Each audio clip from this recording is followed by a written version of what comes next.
Bienvenue sur votre chronique boursière. Tout de suite, retour sur l'évolution de l'indice parisien la semaine passée.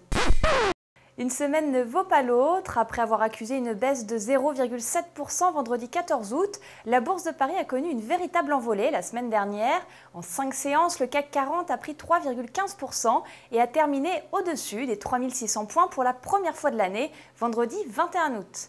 Le discours très positif de la Réserve fédérale américaine y est pour beaucoup. Son président a ainsi indiqué qu'une reprise était en vue aux États-Unis.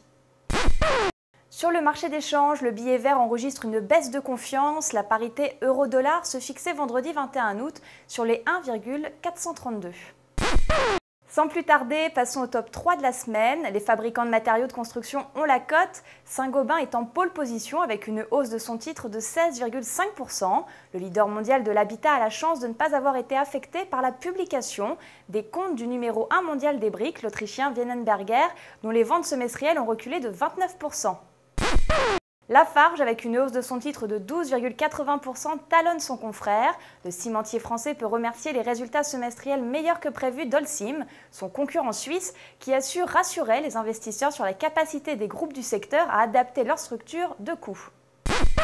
Renault termine quant à lui troisième avec une hausse de son titre de 11,84% sur la semaine écoulée. Cette hausse peut pourtant paraître surprenante quand on sait que le gouvernement américain a annoncé l'arrêt des primes à la casse. D'autant plus que la marque aux losanges possède une forte exposition au marché américain, notamment par Nissan, qu'elle détient à 44%.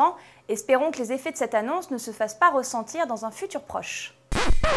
En somme, le marché boursier se porte plutôt bien à l'approche de la rentrée, pourvu que ça dure. À la semaine prochaine.